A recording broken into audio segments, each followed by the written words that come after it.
Hey guys, welcome back, part two. So we're going to start on the back side of the homework that's due on Friday, September 7th, which again is the same day as your quiz. This stuff is all going to pop up on your quiz. So make sure that you understand everything that's going on. Come in if you have questions for me or Miss Avera. But other than that, we're good to go right now. So let's get started. So percentage error. I know it's been a while since we've talked about this, so I'm going to talk through a little bit of this conceptually.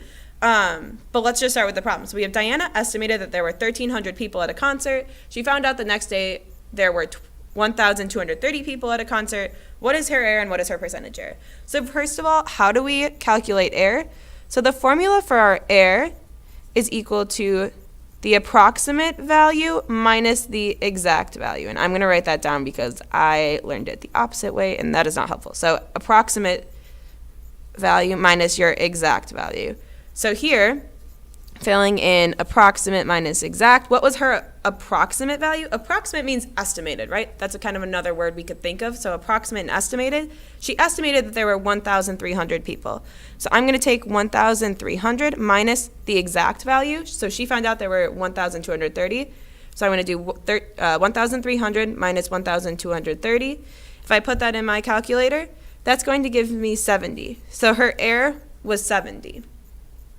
Moving on to percentage error, we find out that, okay, so I shouldn't have said we found out. We know that the formula for percentage error is your approximate value minus your exact value over your exact value times 100. So if we're looking at this, we see that this numerator is actually the same as the error that we calculated before, right? We'll still calculate it out, but that's kind of a shortcut I like to use, is that knowing that if we find the error, whatever that error value is what goes in the numerator of our fraction.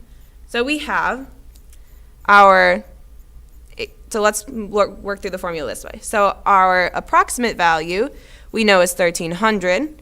The exact value is 1,230 divided by our exact value again, which is 1,230 times 100. So if we pop that right into our calculator, if we simplify, we get 70 divided by 1,230 times 100. That's going to give us 5.69%. And it's up to you guys to decide whether a 5% error is large or small, or if you think it's too big, too small. To me, I'm going to say that seems pretty good. She estimated 1,300. She's only off by 70. She's only off by 5%. That's pretty good, I think. But again, if you think that's too big, that's totally valid. And if you explain why, then that's exactly what we need to know. So moving on to scientific notation, I know you guys have been doing really great with this, so hopefully you can just skip this part of the video and don't have to listen to me talk. But if you want to have someone talking along with you to double check your steps, feel free to stay along with me. So we have, let me see, so this number is 5,600,000. So I know that my initial number needs to be between 1 and 9, right? So 5.6 is going to be my decimal, so I want my decimal place here. So times 10. And I moved it 1, 2, 3, 4, 5, 6 places. So 5.6 times 10 to the 6th. This is a big number, right? So we want my exponent to be positive, so we're done. The scientific notation form of 5,600,000 is 5.6 times 10 to the 6th. Good, let's move on to this one. So our decimal point here, we want between the 7 and the 3, because we know that we want our initial number to be between 1 and 9. So we have 7.3 times 10 to the, how many times did I move it? 1, 2, 3, 4, 5. And this is a decimal, right? So we want to move our decimal place to the right. And that means that it's going to be a negative exponent. So I like to think about it, if you see a decimal, you know your exponent is going to be negative. If you see a number that's big, you know that you're going to have a positive exponent, right? Good, so we just found out that the scientific notation form of this one was 7.3 times 10 to the negative 5th. Let's move on to this one. This is 23,000. So we know we want my decimal place to end up here. So we have 2.3 times 10 to the, let's count, 1, 2, 3, 4. 2.3 times 10 to the 4th. Let's look at this last one. So we know it's going to want to be here because we want our first number to be 1. So we have 1 times 10 to the, how many times did I move my decimal place? 1, 2, 3, 4. And this is a decimal, so it's going to be 10 to the negative 4th. Now let's start going the other way. So now we're going from scientific notation to expanded form. So here I have 7.8 times 10 to the 6th. So I'm going to write it up like this, 7.8, and then write a bunch of zeros. I don't know exactly how many, but let's move it over. So if I start here and I have to move it 6 times, I go 1, 2, 3, 4, 5, 6. So let's count how many zeros. 1, 2, 3, 4, 5. Well, that makes sense, right? Because we had to move our decimal place once to get past the 8, and then move it 5 more times to get up to 6. So our number here is going to be 7,800,000. So the 7 and the 8 with 5 zeros. Let's think about this one. So this one, I know I'm going to be moving my decimal point this way, right? Because I want to make it a decimal. So here, I'm going to move my decimal point 1, 2, 3 times. So I'm going to end up with 0.009. And you can add that 0 if you want, right? Because it was there. But we moved our decimal point 1, 2, 3 times. Good. So 0.009. Moving on to this next one, we have 1.23 times 10 to the 5th. So I'm going to write my number above again just because I like to see it like that, and it was 1.23. So I'm going to move it 1, 2, 3, 4, 5 times. So that's going to give me 123,000, right? So let's see, how many zeros do we have here? Well, we had 2 numbers after the decimal point, so we had to move it 1, 2 times, and that means that we had to move it 1, 2, 3 more times to get to 5. So once again, 1, 2, 3, 4, 5 times, so 123,000. Good. Oh, lordy. So this is 6.2 times 10 to the negative 8. So we're going to have to move our decimal point a lot of times, so let me just write out a lot of zeros. Good. So now I'm going to move my decimal point this way because it's a negative exponent. I want to make it a decimal 8 times. So 1, 2, 3, 4, 5, 6, 7, 8. So how many zeros would that be? Let's try and make a prediction. So I think that it's going to be 7 zeros because we had to move our decimal point once to get past the 6 and then 7 more times to get to 8. So let's see if I was right. 1, 2, 3, 4, 5, 6, 7. Good. So 7 zeros. So 1, 2, 3, 4, 5, 6, 7. The 6, because we know that we had to move it past the 6. So this gives us our 8 points, and then we have to remember to put the 2 because that was there in the first place. So we moved our decimal point 8 times. So we have 0.000000062. Good thing we have scientific notation, right? I would not want to write that number any more than I have to. Good. Let's move on to some unit conversions. So let's get started here. So we have 845 milligrams, 2 grams. So I'm going to start with my 845 milligrams. That's what I'm given. If I have milligrams on the top, I want milligrams on the bottom over here.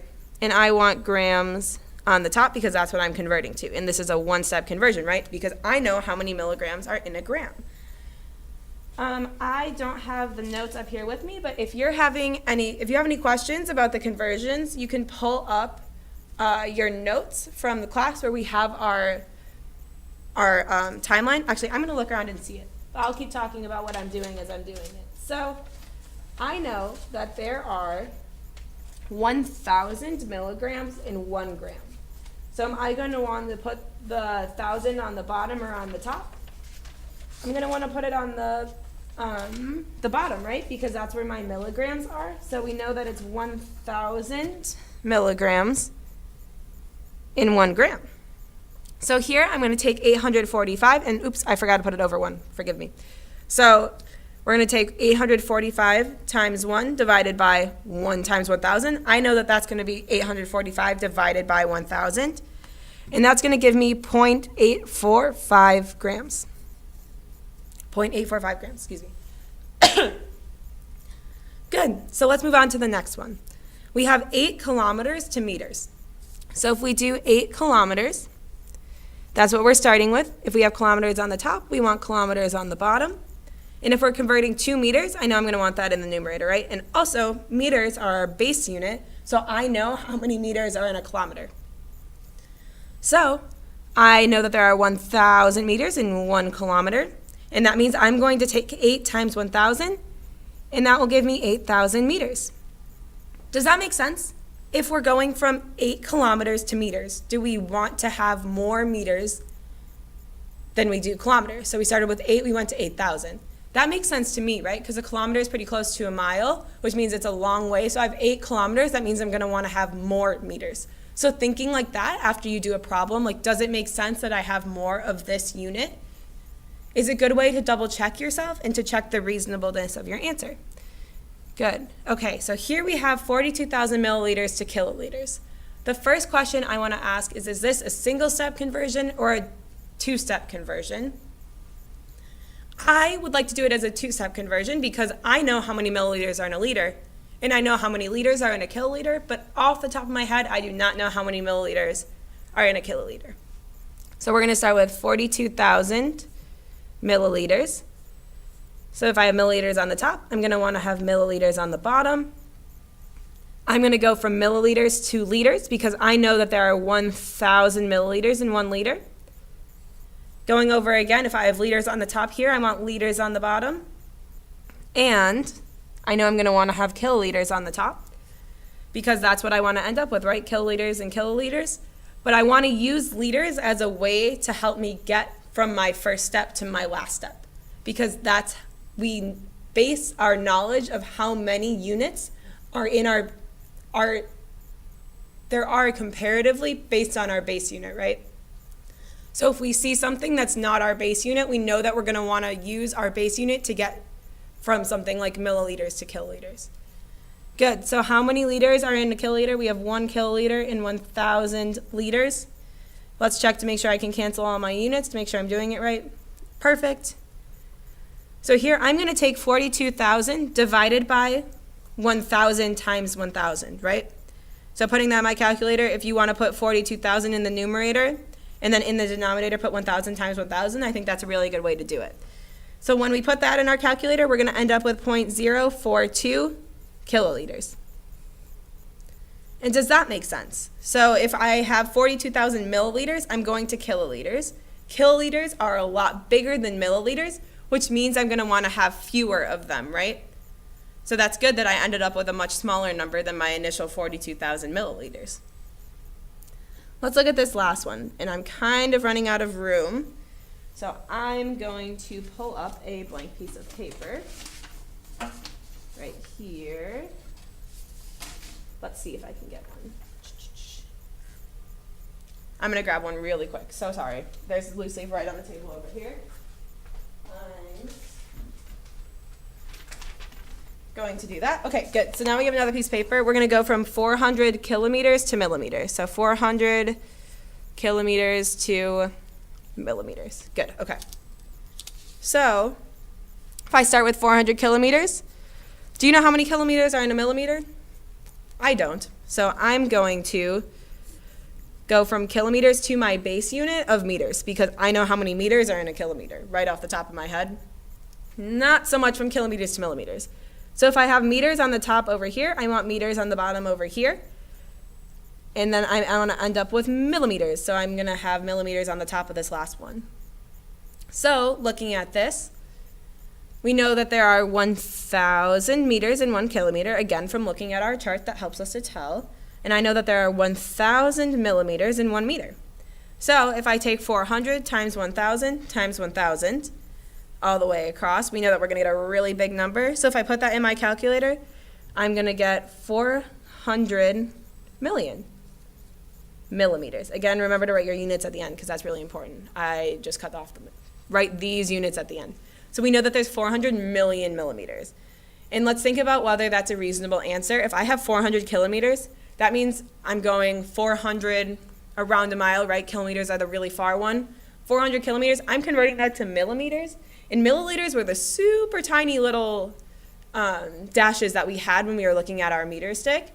So if I had to talk about a distance of 400 kilometers in terms of those little tiny dashes, 400 million sounds about right to me because that's going to be a lot of dashes.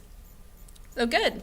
We just finished up our unit conversion, so all we have left are our ACT problems. So let me just pull that up. So this again, guys, I think I might have cut off the video might have cut off the last couple minutes of the front side homework video. So if they did, please let me or Miss Avera know and we can re-record. I'm going to try and figure that out later today, but my computer is not cooperating with me. But just let us know because these are basically the same process that we just had, but we're going to do it with a new set of numbers. So here Which of the following inequalities is true for the fractions 3/7, 5/12, and 4/9? So again, I think the easiest way to do this and compare these fractions is to convert the fractions into decimals. So again, you can do that by putting the fraction into your calculator. So 3 divided by 7, and then you just put a decimal point after your 7, and it'll turn it into a decimal for you. So for 3/7, we end up with 0.42857. For 5/12, we end up with 0.41667. For 4/9, we end up with 0.4444. So let's compare. So here, looking at our tenths digit place, so the first place value after our decimal point, we see that they're the same. So that doesn't really help us with comparing them. So let's look at the hundredths place. So we have a 2, a 1, and a 4. So we know that the 1 is less than the other numbers. So 5/12 is going to be our least fraction, or our least value for a fraction that we have. So we want 5/12 to be in the first place. So here we have 5/12, here we have 5/12. The rest of them we don't. So that's good. So we know we just took care of our 5/12. That's our least value. So now let's look for the next one. Well, we know that 2 is less than 4, so we know that 3/7 is going to be less than 4/9. So we want 4/9 to be in the biggest place, and that's what it is in answer choice B. Good. Let's move on to number 19. So Tracy is trying to find a wrench to fit a bolt. The 3/8 wrench is too large, and the 5/16 wrench is too small. So which of the following could be the size of the wrench that will fit the bolt exactly? Okay, so I know this one sounds really confusing. It's a word problem. There's a lot going on. Basically what this is saying is if the 3/8 wrench is too big and the 5/16 wrench is too small, we need to find something that's in the middle of those, right?